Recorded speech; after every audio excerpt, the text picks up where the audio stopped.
14வது அதிகாரம் 1 முதல் 6 வரை வாசிக்கும்.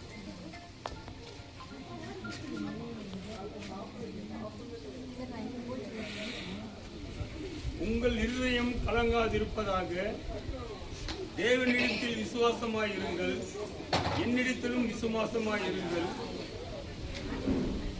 என் பிதாவின் வீட்டில் அநேக வாசஸ்தலங்கள் உண்டு. அப்படி இல்லாதிருந்தால் நான் உங்களுக்கு சொல்லியிருப்பேன். ஒரு ஸ்தலத்தை உங்களுக்காக ஆயத்தம் பண்ண போகிறேன். நான் போய் உங்களுக்காக ஸ்தலத்தை ஆயத்தம் பண்ணின பின்பு நான் இருக்கிற இடத்திலே நீங்களும் இருக்கும்படி நான் மறுபடியும் வந்து உங்களை என்னிடத்தில் சேர்த்துக் கொள்வேன். நான் போகிற இடத்தை அறிந்திருக்கிறீர்கள், வழியையும் அறிந்திருக்கிறீர்கள் என்றார். தோமா அவரை நோக்கி, ஆண்டவரே, நீ போகிற இடத்தை அறியோமே, வழியை நாங்கள் எப்படி அறிவோம் என்றான். அதற்கு இயேசு, நானே வழியும் சத்தியமும் ஜீவனமாய் இருக்கிறேன். என்னை இல்லாமல் ஒருவனும் பிதாவினிடத்தில் சேரான்.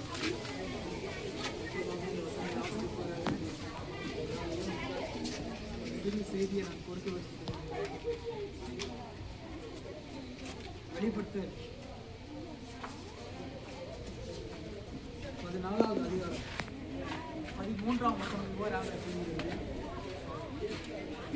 பின்பு பரலோகத்திலிருந்து ஒரு சத்தம் உண்டாக கேட்டேன். அது, கர்த்தருக்குள் மரிக்கிறவர்கள் இது முதல் பாக்கியவான்கள் என்று எழுது. அவர்கள் தங்கள் பிரயாசங்களை விட்டொழித்து இளைப்பாறுவார்கள். அவர்களுடைய கிரியைகள் அவரோடு கூட போகும். ஆவியானவரும் ஆம் என்று திருவள்ளுவர் பற்றுகிறார். எனக்கு அன்பான திருச்சபை அங்கத்தினர்களே, சகோதர சகோதரிகளே, நண்பர், உற்றார், உறவினர்களே, உங்கள் அனைவருக்கும் இந்த வேலையில வாழ்த்துதலை கொடுத்து கொள்கிறேன். மரணம் என்பது யாரும் ஒரு விரும்பாத ஒரு காரியம். பிரிவு என்பது துக்ககரமானது. அதை யாரும் லகுவாக ஏற்றுக்கொள்வதில்லை. ஆனால் இங்கு வேதம் சொல்கிறது, இது முதல் கர்த்தருக்குள் மரிக்கிறவர்கள் பாக்கியவான்கள் என்று எழுது. ஆங்கிலத்தில் பார்த்தா blessed one. இன்னும் தமிழ்ல இன்னும் விளக்கமாக நாம் பார்க்கணும்னால், பாக்கியவான்கள் என்பதற்கு அர்த்தம் என்னவென்றால் சந்தோஷமானவர்கள், ஆசீர்வதிக்கப்பட்டவர்கள். இந்த உலகத்துல பிறந்த அநேக மரிக்கிறார்கள். மரணம் எல்லார் வீட்லயும் கதை தட்டுகிறது. அந்த மரணத்துக்கு விதிவிலக்கு யாரும் இல்லை. இந்த உலகத்தில் யார் யார் பிறந்தாங்களோ அவங்க எல்லோருக்குமே மரணம் ஒரு நாள் அல்லது இன்னொரு நாள் நினைக்கப்பட்டிருக்கு. ஆனால் அத்தகைய மரணம் வேதனையான ஒரு மரணம், அதாவது பிரிவு உண்டாக்கக்கூடிய ஒரு மரணம், அன்பானவர்களை பிரித்து எடுக்கக்கூடிய ஒரு மரணம் எப்படி ஆசீர்வாதமாக இருக்க முடியும்? இந்த அதிகாரத்தில் நம்ம பார்க்கிறோம், எல்லாரும் மரிக்கிறார்கள். ஆனால் என்ன ஒரு வித்தியாசம் என்று நாம் பார்க்கும்போது, கர்த்தருக்குள் மரிக்கிறவர்கள். ஏன் கர்த்தருக்குள் மரிக்கிறவர்கள் பாக்கியவான்கள் என்றால், வேதத்தில் பார்க்கிறோம், அவர்கள்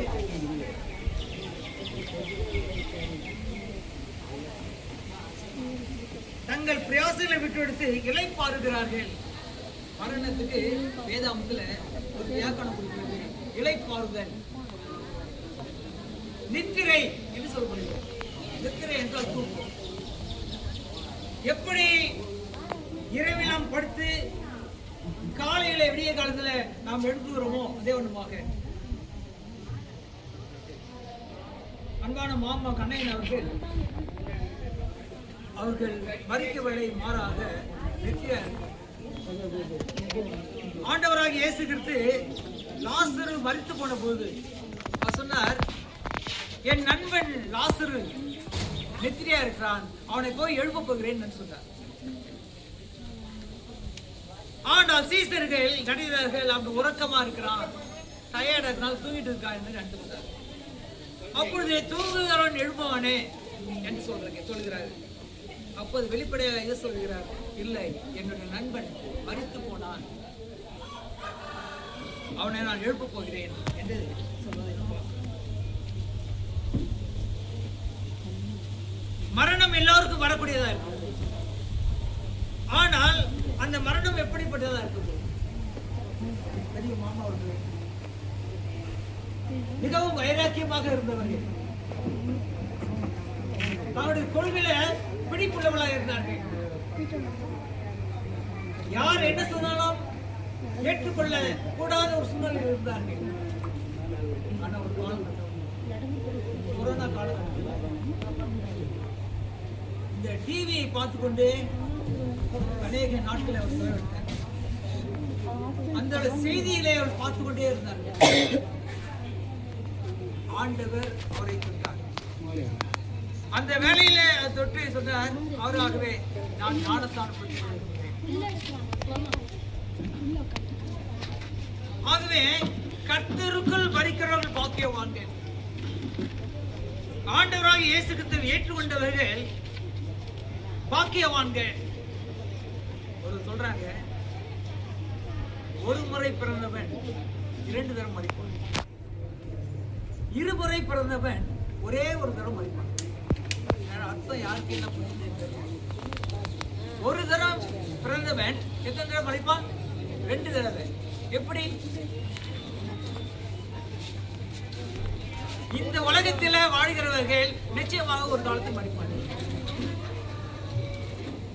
ஆனால் கர்த்தருக்குள் மரித்தவர்கள் அது நெத்திரியாக கருதப்படுகிறது. அவங்களுக்கு 2வது மரணத்துக்கு மேல அதிகாரம் இல்லை. ஒருவேளை இந்த உலகத்தில் கடவுளை ஏற்றுக்கொள்ளாதவர்கள் இந்த உலகத்தில் மரிப்பார்கள். கடைசியாக அக்னி கந்தகம் வரக்கூடிய வெளிப்படுத்தல் 21ஆம் அதிகாரத்தில் பார்க்கணும். அக்னி கந்தமான கடலில் தள்ளப்படுவார்கள். அது 2வது மரணம். 1வது மரணத்துக்கு பங்கு உள்ளவன் பரிசுவானும் பாக்கியவானுமா இருக்கிறான் என்று அந்த அதிகாரத்தில் சொல்றார். ஆகவே அன்பான மாமா அவர்கள் ஆண்டவராகிய இயேசு கிறிஸ்துவை ஏற்றுக்கொண்டு உயிர்த்தெழுதலின் நம்பிக்கையில அவர் படித்திருக்கிறார்கள். உயிர்த்தெழுதலின் நம்பிக்கையில நான் மரித்தாலும் மீண்டும் எழுந்திருப்பேன். யோக பக்தன் சொல்ல போல யோக பக்தன் சொல்கிறார், அந்நிய கண்களால் அல்ல, என் சொந்த கண்ணால் என் ஆண்டவரை காட்டுகிறேன். ஆண்டவர் ஒரு கற்றுக்குள் மனிதர்கள் அந்த பாக்கியம் சிலாக்கியம் கடவுளுக்குள் மனிதர்கள் தான். ஆகவே இந்த நாளிலும் அன்பான மாமாவுக்கு ஆண்டவராக இயேசு கிறிஸ்துவை ஏற்றுக்கொண்டு ஞான ஒழுக்கு பெற்று அவர்கள் நல்ல கிறிஸ்துவை ஏற்றுக்கொண்ட நபராக இந்த மரணம் மிகவும் ஆசீர்வாதமானது. வேதத்தில் நம்ம பார்க்கிறோம், 1 தெசலோனிக்கேயர் 4வது அதிகாரம்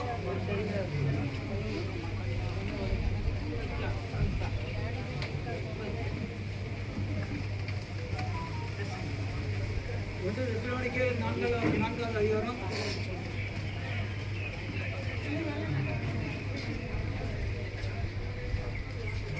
2 சகோதரரே, நித்திரை அடைந்தவன் நிமித்தம் நீங்கள் நம்பிக்கையற்றவனான மற்றவர்களைப் போல துக்கித்து அறிவில்லாத மனதில்லை. இயேசுவானவர் மரித்து பின்பு எழுந்திருந்தார் என்று விசுவாசிக்கிறோமே, அப்படியே கிறிஸ்துவுக்குள் நித்திரை அடைந்தவர்களையும் தேவன் அவரோடு கூட கொண்டு வருவார். கர்த்தருடைய வார்த்தையை முன்னிட்டு நாங்கள் சொல்கிறதாவது, கர்த்தருடைய வருகை மற்றும் உயிரோடு இருக்கும் நாம் நித்திரை அடைந்தவர்களுக்கு முந்திக் கொள்வதில்லை. ஏனெனில் கர்த்ததாமே ஆரவாரத்தோடும் பிரதான தூதருடைய சத்தத்தோடும் தேவ எக்காலத்தோடும் வானத்திலிருந்து இறங்கி வருவார். அப்போது கிறிஸ்துவுக்குள் மரித்தவர்கள் முதலாவது இருந்திருப்பார்கள். ஆண்டவர் வருவார். அப்போது கிறிஸ்துக்கள் மரித்தவர்கள் முதலாவது எழுந்திருப்பார்கள். இதுதான் என்னுடைய நம்பிக்கை, இதுதான் எங்களுடைய விசுவாசம். ஒரு மாட்டு வண்டிக்கு அச்சாணி எவ்வளவு முக்கியமோ அதே விதமாக கிறிஸ்தவனுக்கு விழித்தெழுதல் என்பது மிக ஒரு முக்கியமானது. விழித்தெழுதல் இல்லாவிட்டால் கிறிஸ்துவராக இருப்பதில் பிரயோஜனமில்லை. இயேசு கிறிஸ்து மரித்தார், மீண்டும் விழித்தெழுந்தார். இதை உலகம் கண்கூடாக காண்டது. அதே விதமாக ஆண்டவர் வரும்போது கிறிஸ்துவுக்குள் மரித்தவர்கள் மீண்டும் என் அன்பான தேவனுடைய பிள்ளைகளே, கிறிஸ்துவுக்குள் நாம் வாழ்கிறோமா என்று மிக ஒரு பசுமையான மரம் இருக்கிறது. அதுல இருக்க ஒரு கிளையை நாம் வெட்டி தூரம் தூக்கி போட்டால் காய்ச்சி போகும். ஆனால் அந்த கிளை பசுமையான மரத்தில் இருக்கும் வரை அது பசுமையாகவே இருக்கும். அதே வண்ணமாக கிறிஸ்துவில் நாம் சேர்ந்து வாழும்போது மரணம் நம்மை ஆட்கொள்ளாது. வேதத்துல பார்க்கிறோம், மரணமே உன் கூர் எங்கே, பாதாளமே உன் ஜெயம் எங்கே? கிறிஸ்து எனக்கு ஜீவனம். ஆகவே என் அன்பான தேவனுடைய பிள்ளைகளே, இயேசு கிறிஸ்து மரித்தார், அவர் உயிர்த்தெழுந்தார். கிறிஸ்துவுக்கள் மரித்தவர்கள் அநேகர் உயிர்த்தெழுந்திருக்கிறார்கள். அது வேதத்தில் நாம் பார்க்கிறோம். அதே வண்ணமாக எக்காலம் கடைசி எக்காலம் துணிக்கும். இயேசு கிறிஸ்து மீண்டுமாக இந்த உலகத்துக்கு வருவார். அப்போது மரிக்கப்பட்ட ஐயா மாமா கண்ணன் அவர்களை மீண்டுமாக முகமுகமாய் பார்ப்போம் என்ற விசுவாசம் நமக்கு. அது வரையிலும் மாமா அவர்களை நம்ம என்ன செய்யறோம்னா, அந்த கல்லறையில அடக்கம் பண்ணவில்லை, மாறாக விதைக்கிறோம். ஒரு விதையை நாம் விதைத்தால் அது முளைத்து வரும்.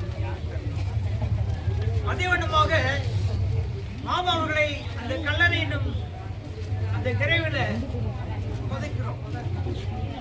என்ன நம்பிக்கையில் புதைக்கிறோம் என்றால், அவர் மீண்டும் ஆண்டவர் வரும்போது உயிரோடு எழுந்திருப்பார் என்ற நம்பிக்கை, விசுவாசம் நமக்கு இருக்கிறது. ஆகவே இந்த வேலையிலும் நான் அனைவருக்கும் இருக்கின்ற ஒரு வேண்டுகோள் என்னவென்றால், நாம் மரிக்கும் போது எப்படி மரிக்கிறோம்? கிறிஸ்துவுக்குள் மரிக்கிறோமா அல்லது கிறிஸ்து இல்லாமல் மரிக்கிறோம்? கிறிஸ்துவுக்குள் மரித்தால் மீண்டும் உயிர்த்தெழக்கூடிய ஒரு வாய்ப்பு நமக்கு கிடைக்கும். கிறிஸ்துவை அறியாமல் மரிக்க முடியாது. இரண்டாம் பக்கமாக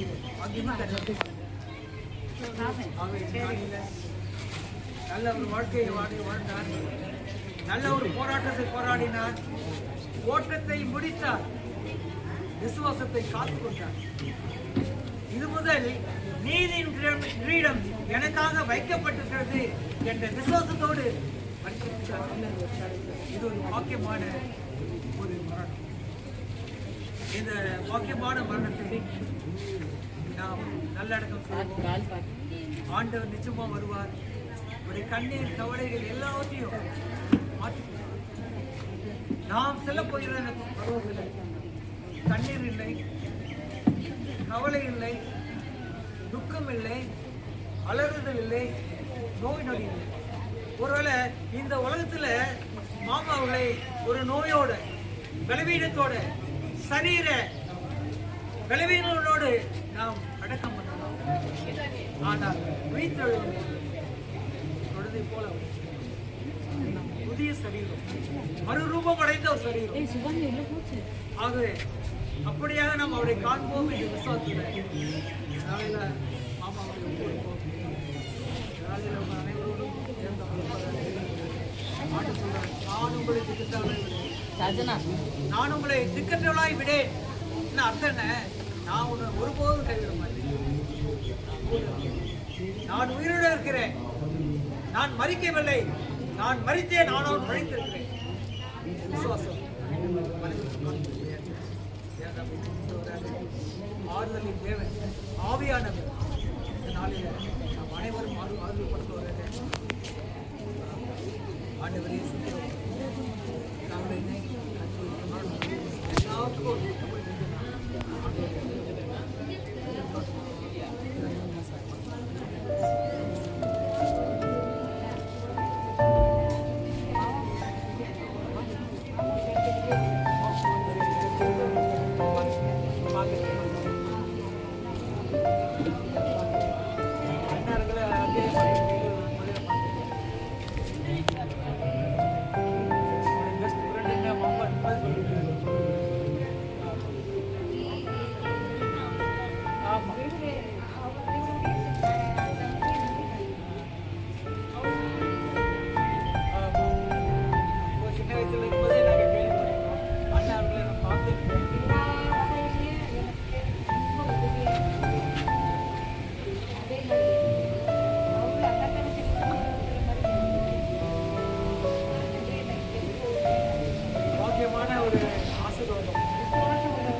பாக்கியமான சுவாக்கியமான ஒரு ஆசீர்வாதம் காலையில் உங்கள் அனைவருடைய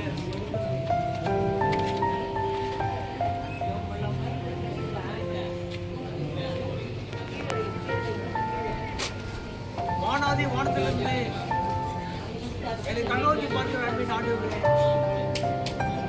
இந்த வேளையிலும் அன்பான மாமா அவர்கள் கண்ணையன் அவர்கள் ஏதோ உமுக்குள் நித்திரையா இருக்கிறார்கள். லாசருவே வெளியே வா என்று சொன்ன மாத்திரத்துல மரித்து 4 நாளாய் ஆன அந்த லாசரு கல்லறை விட்டு எழுந்து வந்தான். ஆண்டவராக இயேசு கிறிஸ்து சொன்னார், அவருடைய கட்டுகளை எல்லாம் அழித்து விடுங்க. கட்டுகளை எல்லாம் அழித்து விட்ட போது அவன் ஒரு உயிருள்ள திடகாத்திரமான ஒரு சகோதரனாக வெளியே வந்தான். இது சரித்திரம். ஆண்டவரே, இந்த நாளிலும் கண்ணையனே வெளியே வா என்று அழைக்கக்கூடிய காலம் வெகு சீக்கிரத்தில் இருக்கிறது. ஆண்டவரே, ஆண்டவரே, உடைய வருகைக்கும் இந்த உலகத்தின் முடிவுக்கும் அடையாளம் என்ன என்று கேட்டுப்போது, இதோ நாட்டுக்கு நாடு விரோதம், ஜனத்துக்கு ஜனம் விரோதம், கொள்ளைகள், பூமி அதிர்ச்சிகள், இன்னும் இந்த பூமியில கொடூரமான காரியங்கள், சீற்றங்கள் உண்டாகும். இந்த அடையாளங்கள்லாம் ஒவ்வொன்றாக நடைபெற்று கொண்டிருக்கிறது. ஆண்டவரே, நீ சீக்கிரமாய் வரப்போகிறீர்கள், அதுக்காக சொல்கிறோம். கர்த்தருக்குள் அறிக்கப்பட்டவர்களை, கர்த்தருக்குள் நெத்திரையாக இருக்க ஒப்பு கொடுத்தவர்களை நாங்கள் பார்க்கும்படியாக ஒரு ஸ்லாக்கி தருவீர் என்று நாம் நம்மளோட விசுவாசிக்கிறோம்.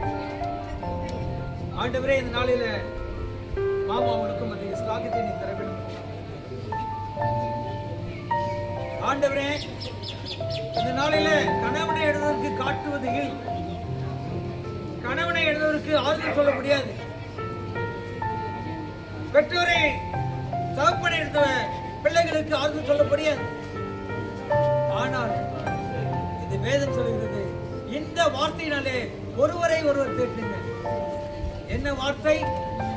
என் ஆண்டவர் சீக்கிரம் வருவார், அப்போது கர்த்தர்கள் மரித்தவர்கள் மீண்டுமாக எழுந்திருப்பார்கள், மறு ஜீவனை பெற்றுக் கொள்வார்கள், நித்திய ஜீவனை பெற்றுக் கொள்வார்கள். பின்பு அவர்கள் பரலோகம் எடுக்கப்பட்டு ஆண்டவரோடு என்றென்றும் வாழக்கூடிய ஸ்லாக்கியத்தை பெறுவார்கள். அப்படிப்பட்ட ஸ்லாக்கியத்தை மாமா அவர்கள் பெற போகிறார் என்று விசுவாசிக்கிறார். இந்த நாளில அவரை நாம் ஒப்பு கொடுப்போம். கர்த்தர் கொடுத்தார், கர்த்தர் எடுத்தார். அதுக்கு நாம் என்ன செய்ய முடியும்? யாராயிலும் இந்த மரணத்தின் வல்லடிக்கு தப்ப முடியுமா?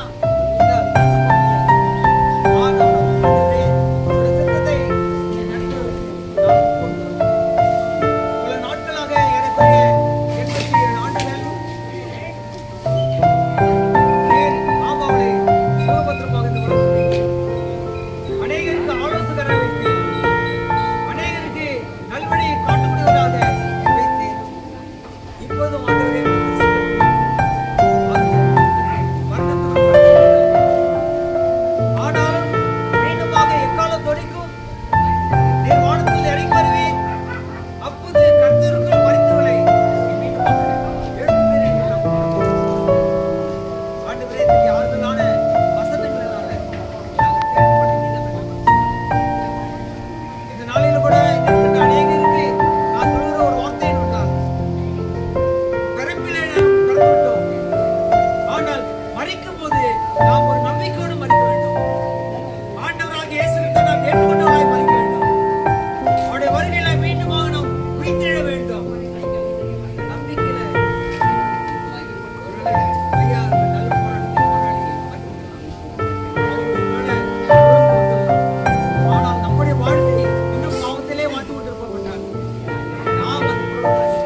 உற்றார் உறவினரோடு காணப்படும். இந்த ஊர்ல உள்ள அனைத்து பிள்ளைகளோடும் நாங்கள் பருவத்தில் உங்களை பார்த்து அப்படிப்பட்ட வேண்டுதலோடு இந்த வழியில நாம் ஜெபிப்போம். ஆண்டவருடைய விசுவாசத்தோடு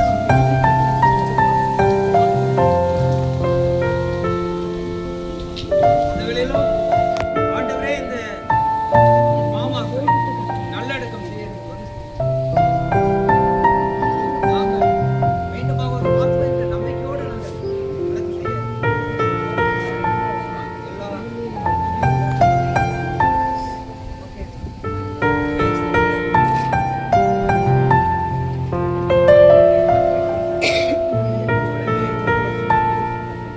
ஆத்மாவே கர்த்தர் செய்த செயலை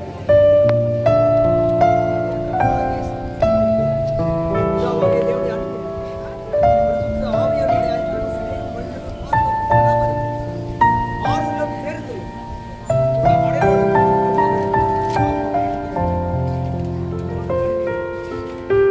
தகப்பனை இழந்த அன்பான பிள்ளைகளோடு, தாத்தாவை இழந்த அன்பான பேரப்பிள்ளைகளோடு, இன்னும் கொள்ளு பேர பிள்ளைகளோடு இப்படி ஆவியின் அன்பு, ஆசீர்வாதம்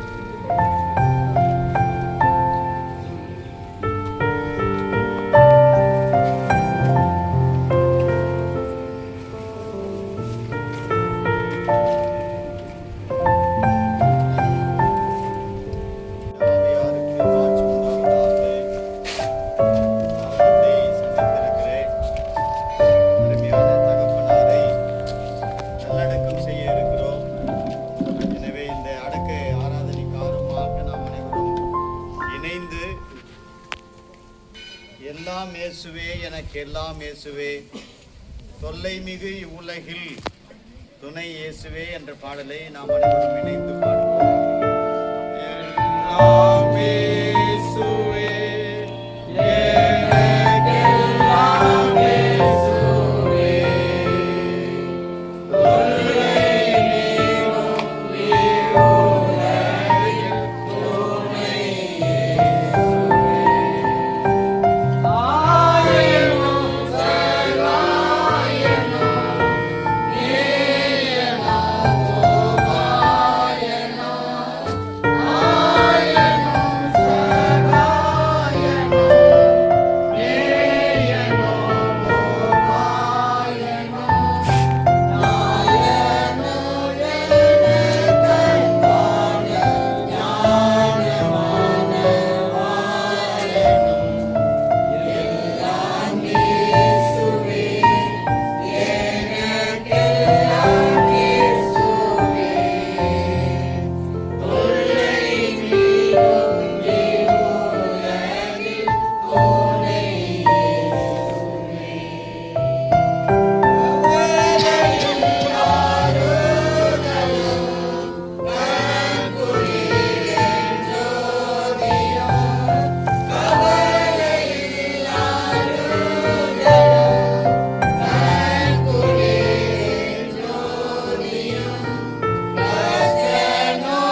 நம்முடைய ஆண்டவராகிய இயேசு கிறிஸ்துவும் கடவுளும் பிதாவுமானவர் ஸ்தோத்திரிக்கப்படுகிறது. அவர் இரக்கங்களின் பிதா, சகல ஆறுதலுக்கும் கடவுள். அவர் எங்களுக்கு அளிக்கும் அதே ஆறுதலின் மூலமாய் எவ்வித உபத்திரத்திலும் இருக்கிறவர்களுக்கு நாங்கள் ஆறுதல் செய்யக்கூடியவர்களாய் இருக்கும்படி எங்களுக்கு நேரிடும் சகல உபத்திரத்திலும் எங்களுக்கு ஆறுதல் செய்கிறவர் அவரே.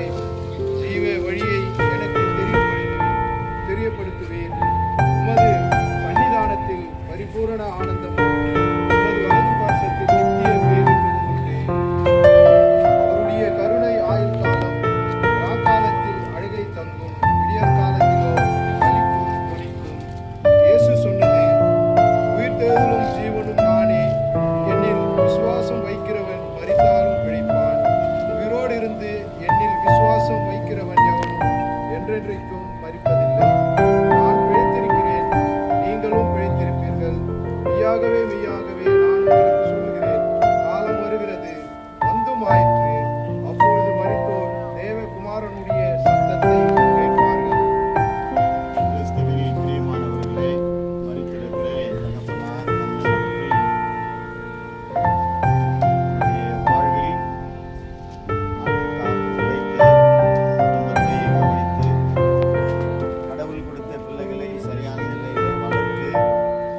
தப்பித்துக் கொள்ள முடியாது.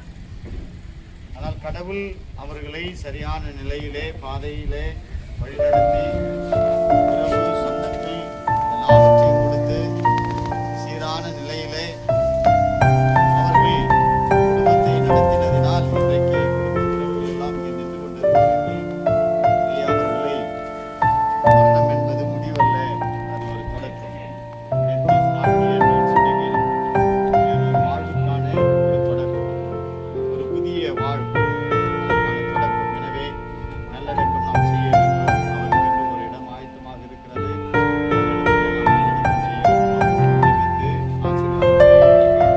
இங்கிருந்து நாம் ஆலயத்திற்கு எடுத்து சென்று ஆலயத்திலிருந்து நாம் கல்லறை தோட்டத்திற்கு கண்களை மூடி ஆண்டவரை நோக்கி மரித்தேன், இதோ சதா காலம் உயிரோடு இருக்கிறேன் என்று சொல்லி உயிர்த்தெழுதலின் நம்பிக்கை எங்களுடைய வாழ்விலே கொடுத்திருக்கிற எங்கள் அன்பு நிறைந்த இயேசு சாமி, ஆண்டவரே, உயிரற்று இருந்த மக்கள் வாழ்வில் ஜீவனை கொடுத்தவர், மரித்தவர்களை உயிரோடு எழுப்பினவர், இன்றைக்கு எங்கள் மத்தியிலே இந்த ஊரில் பிறந்து வளர்ந்து ஆண்டவரே நாட்டிற்காக வேலை கிடைத்து வேலை செய்து குடும்பத்தை ஆண்டவரே உருவாக்கி குடும்பத்தை கட்டி மனைவி பிள்ளைகள் பேர பிள்ளைகள் என்கிற பரந்த உறவிலே இவர்கள் வாழ்ந்த வாழ்வுக்காக நன்றி சொல்கிறோம் சுவாமி.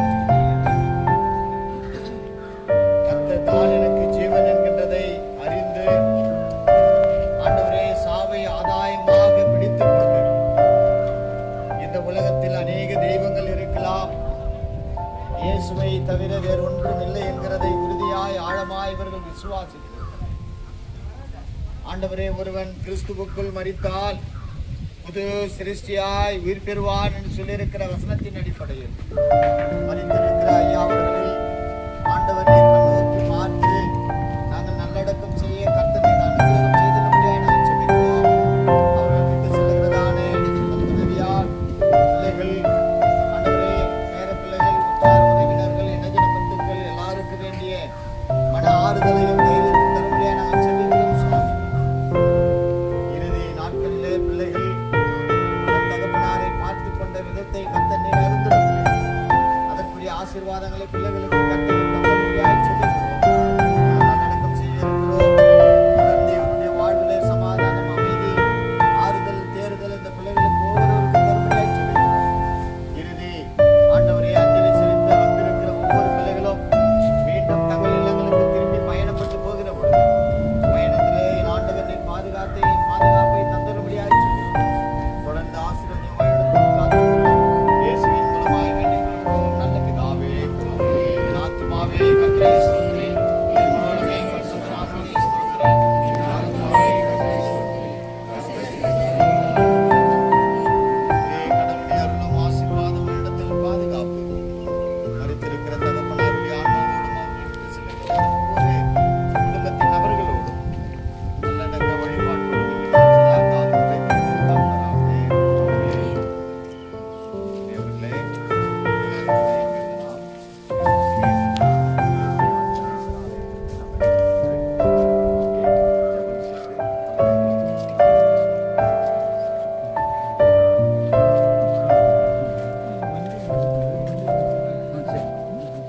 தேவர்களே, வண்டி அங்கே தானே இருக்குது, வண்டியில் அங்கே செகண்ட்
ஓகே ஓகே.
ஆன்ல இருக்குதா?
சிறுமை காட்சி அடைகிறதே.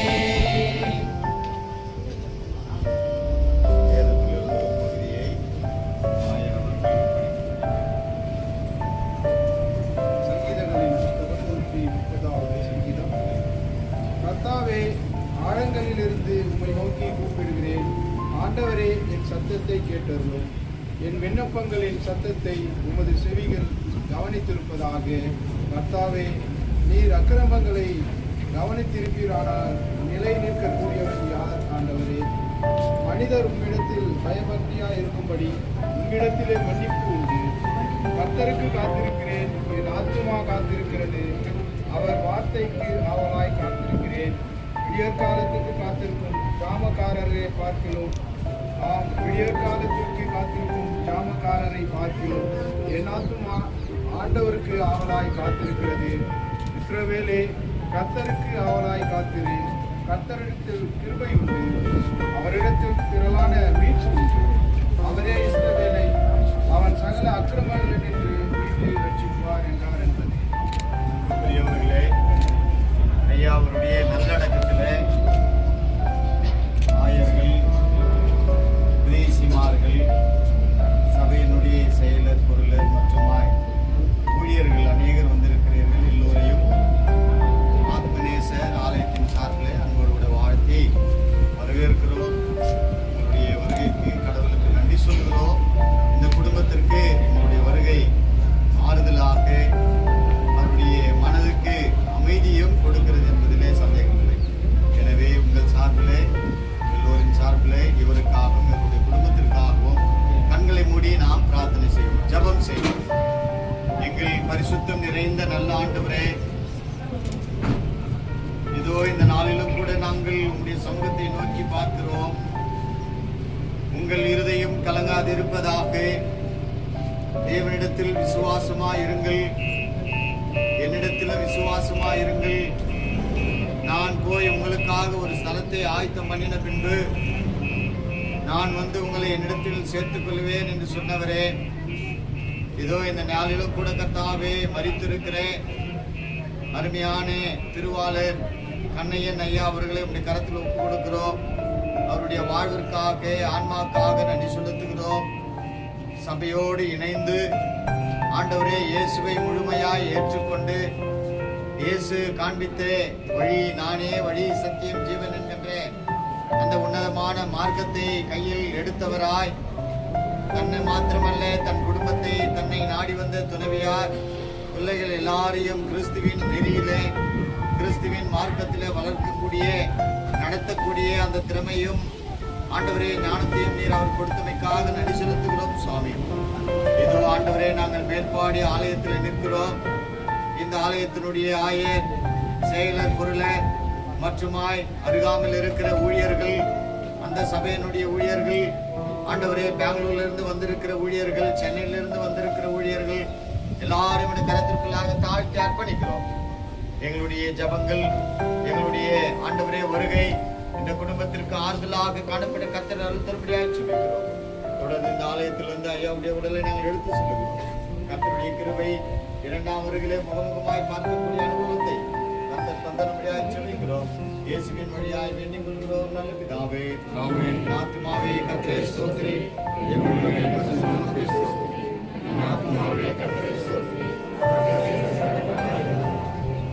நம்முடைய ஆண்டவராகிய இயேசு கிறிஸ்துவின் கிருபை, பிதாவாகிய தேவனுடைய அன்பு, பரிசுத்த ஆவியானுடைய ஐக்கியமான சமாதான நல்ல உறவு நம் அனைவரோடு குறிப்பாய் சிறப்பாய் இந்த உலகத்தில் வாழ்ந்து கிறிஸ்துவ அறநெறியை ஏற்றுக்கொண்டு ஆண்டவருடைய அழைப்பை ஏற்று சென்றிருக்கிற அருமையான கண்ணையனுடைய ஆன்மாவோடும், அவர்கள் விட்டு சென்றிருக்கிறதான துணைவியார், பிள்ளைகள், குடும்பத்தார் ஒவ்வொருவரோடும் இன்று மீண்டும் சதா காலம் நிலைத்திருந்து காப்பாராக. ஆமென்.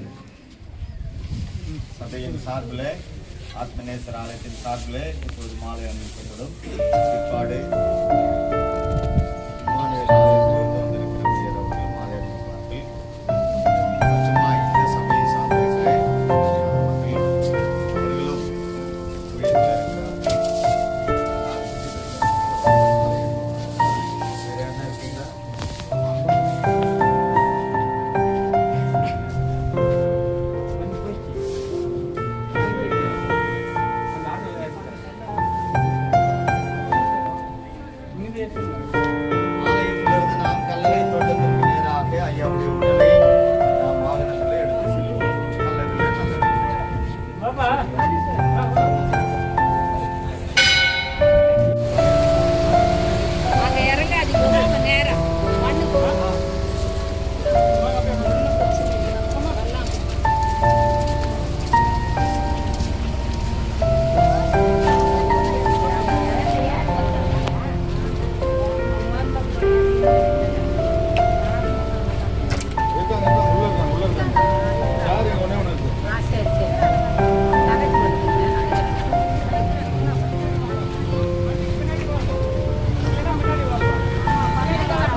எல்லோரும் மரிக்கிறது போல கிறிஸ்துவுக்குள் எல்லோரும் உயிர்ப்பிக்கப்படுவார்கள்.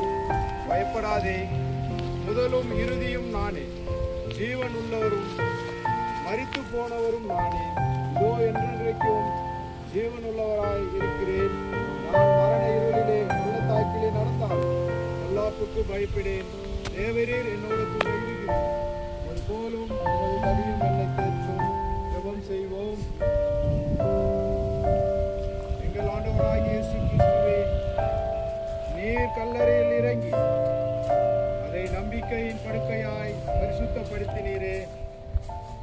உயிர்த்தெழுதலும் ஜீவனமாயிருக்கிற உம்மிலே இந்த சகோதரர் கண்ணையன் அவர்கள் இளைப்பாறுகிறார் என்று நாங்கள் நம்பியிருக்கிறபடியே இவருடைய சரீரத்தை இக்கல்லறைக்கு இளைப்பாறும் இடமாக்குவதற்கு உம்மை வேண்டிக் கொள்ளுகிறோம். ஆமேன். ஆண்டவரே, இவருக்கு நித்திய இளைப்பாறுதலை அருள்வீராக. நீங்கா வெளிச்சம் இவர்கள் மேல் பிரகாசிப்பதாக. ஆமேன்.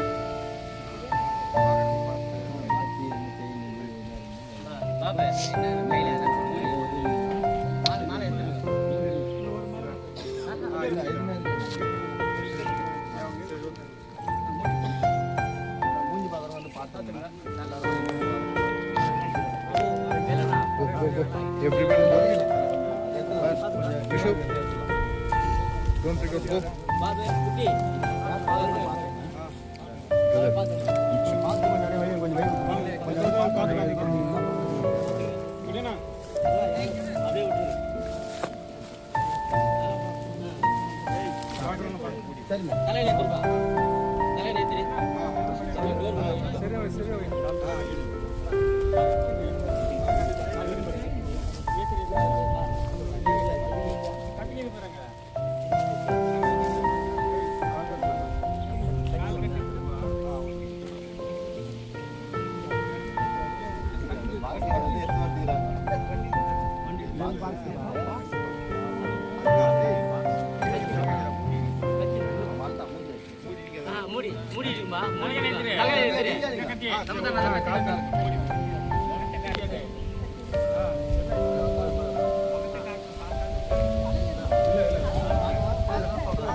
எல்லாம் ரவுண்ட் போயிட்டு சைடு ராஜனா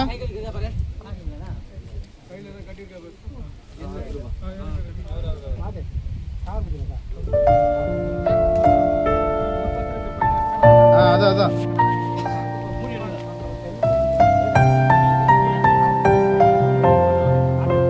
வழி விடுண்ணா கொஞ்சம் அப்படி பார்த்து போட்டோம். இவா போ, இவா பசங்கள போங்க, அப்படியே போ அப்படியே பார்த்துட்டு என்ன ஒரு செகண்ட்ண்ணா. கோ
உள்ளதானே போடணும்.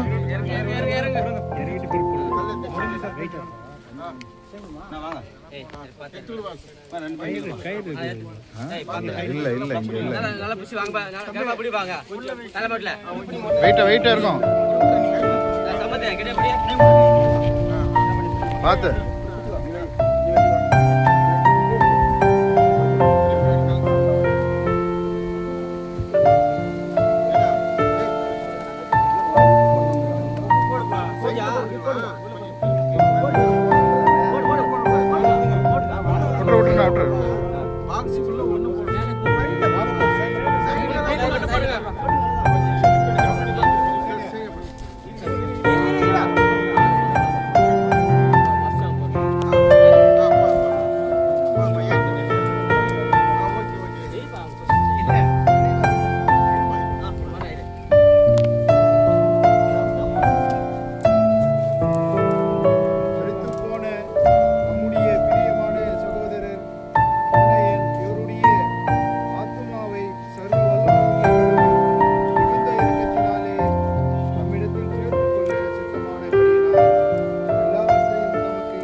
மத்தியில் உள்ள குருசேகரத்தின் செயலர் அவர்கள் நிறைவு இறைவேண்டல் செய்யுமாறு கேட்டுக்கொள்கிறேன்.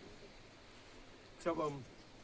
துதிகளின் மத்தியில் வாசமாய் இருக்கிற அன்னை இயேசுவே, உபாகியான இந்த கல்லறை தோட்டத்தை தேவனாகி கர்த்தர் ஆண்டவரே, அருமையான ஆண்டவரே, அன்னையனவர்களே ஆண்டவரே, தேவனாகி கர்த்தர் ஆண்டவரே, இந்த உலக வாழ்க்கை போதும் என்பதை அறிந்து தகப்பனே, நீர் ஆண்டவரே, நீ தெரிந்து கொண்ட ஆண்டவரே, இந்த கல்லறை தோட்டத்தில் நாங்கள் அழைக்க தகப்பனே, உங்களுடைய ஆண்டவரே வருகையில் ஆண்டவரே காணும்படியான பாக்கியத்தையும் கிருபையும் ஆண்டவரே கர்த்தர் நீ கொடுக்கிற எல்லா தயவுக்காய் நன்றி செலுத்துகிறோம் தகப்பனே. கர்த்தர் நீர் ஆசீர்வதிக்கும்படியாக ஜெபிக்கிறோம். அவருடைய பிரயாணங்களை கர்த்தர் நீ வாக்கிய செய்தது போல தகப்பனே, மறுபடியுமாய் கடந்து செல்லும் போது கர்த்தர் எங்களுக்கு நல்ல ஞானத்தை கர்த்தர் நீ வாக்கிய செய்யும்படியாக ஜெபிக்கிறோம். கண்ணையனுடைய தகப்பனே, அண்ணனுடைய அருமையான அன்னிக்காக ஜெபிக்கிறோம். கர்த்தர் நீர் ஆண்டவரே, நீ ஆசீர்வதித்து தகப்பனே, இனி வரும் காலத்தில் தேவனாகிய கர்த்தர் நீரே எல்லாரும் தாய் தகப்பனும் கணவனுமாய் இருந்து தகப்பனே, நல்ல ஆண்டவரை தரும்படியாக ஜெபிக்கிறோம். விட்டு சென்றிருக்கிறான பிள்ளைகளை உடைய கருத்தில் புகழுகிறோம்.